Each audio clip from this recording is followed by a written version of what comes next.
Hello students, today we are going to discuss classification of animals. So animals are divided into 10 groups. They are Porifera, Coelenterata, Platyhelminthes, Nematoda, Annelida, Arthropoda, Mollusca, Echinodermata, Protochordata and Vertebrata.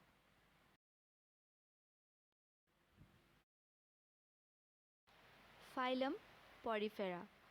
The body cavity is called spongocoel. Spongocoel means it is made up of sponges. They live in marine and some live in fresh water.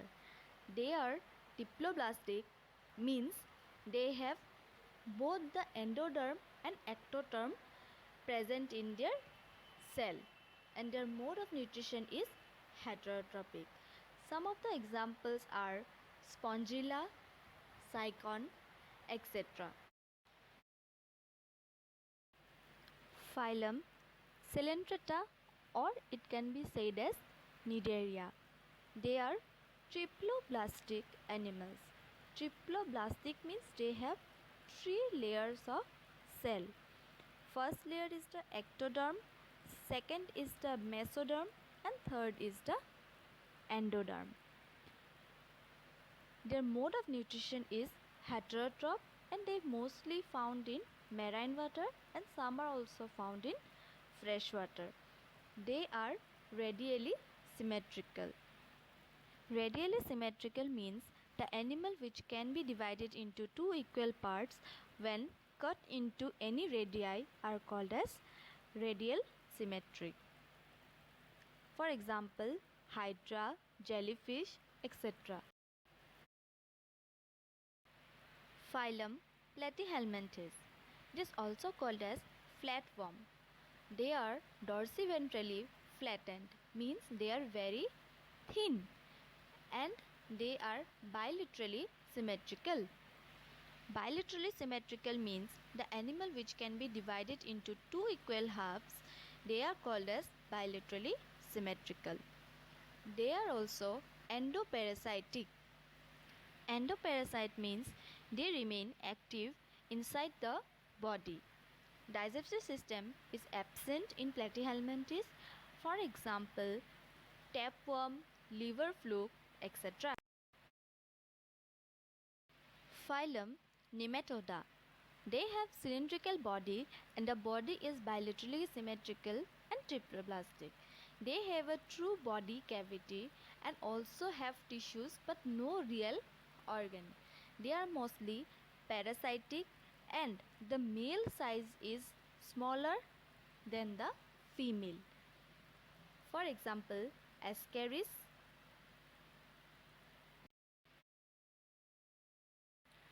Phylum Annelida. The body is segmented ring-like structure. They are triploblastic and coelomate. Coelomate means having true body cavity. They are hermaphrodite, means they are bisexual. Their body is segmented and differentiated into different organs. They are mostly found in water or in land. They have hemoglobin but have no red color blood because hemoglobin is dissolved in plasma. For example, earthworm, leech, etc. Phylum Arthropoda. It is the largest phylum of the animal kingdom. About 80% of the phylum is covered by this. They have joint legs and they have an open circulatory system.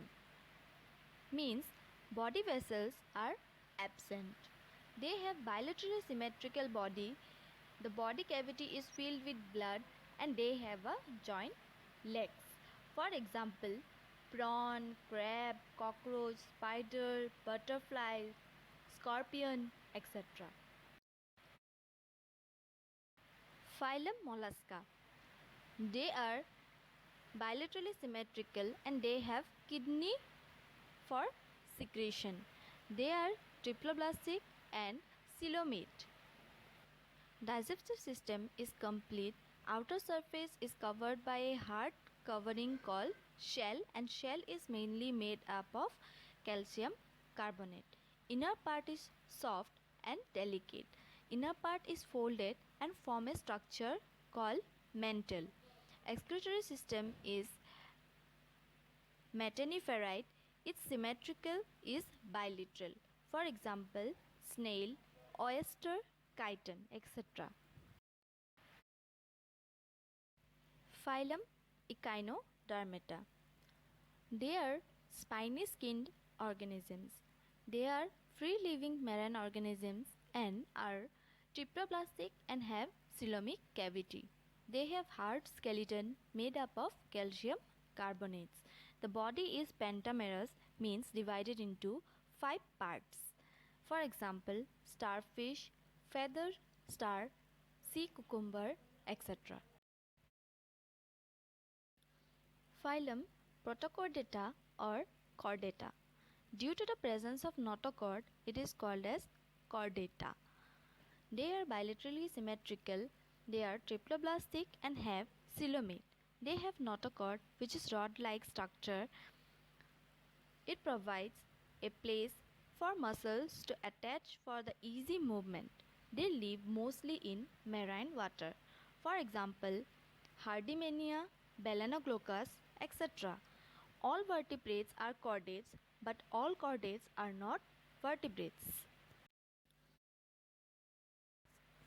Now, the subphylum Vertebrates. These animals have true vertebral column and internal skeleton. That skeleton allow a complete different distribution of muscle attachment point to be used for movement. They have bilaterally symmetrical triploblastic and coelomate segments, have notochord and have a dorsal nerve cord. So, vertebrates are grouped into 5 classes. They are Pisces, Amphibia, Reptilia, Apes and Mammalia. Class 1, which is Pisces. They are cold-blooded animal and their heart is of two-chambered. They are oviparous, that means they lay egg. In Pisces, single circulatory system is present. They respire through their gills and locomotion by fins. For example, fishes. Second class is the amphibia. They live in land and water both. Their heart is three-chambered, two auricle and one ventricle. They are cold-blooded and are oviparous. Their respiratory organ is gills, skin and through lungs. Their skin is moist and slimy due to the presence of their mucus layer. They are triploblastic, coelomate and heterotrophic animals. For example, bufo, frog, salamander, etc. Third class is Reptilia. They are creeping animals. Their heart is three-chambered. Their respiration is through lungs. They are oviparous, means they lay egg, and they are cold-blooded animals. Scale present on the body surface and their skin. For example, crocodile, snake, lizard, tortoise, etc. Fourth class is apes. They are warm-blooded animals and have four-chambered heart, two auricle and two ventricle. Four limbs are converted into wings and feathers are present on their wings. Beak is present in the interior portion of the mouth. For example, ostrich, penguin, etc. Fifth class is Mammalia. They are viviparous, that means they give birth to young ones, and they have four-chambered heart, they respire through lungs, they are warm-blooded animals and they have mammary glands for the production of the milk to nourish their young ones. Their nervous system is well developed and also digestive system is well developed. And they are unisexual, means male and female are separate. For example, human, cat, dog, whale, etc. So here we come to our end. Thank you students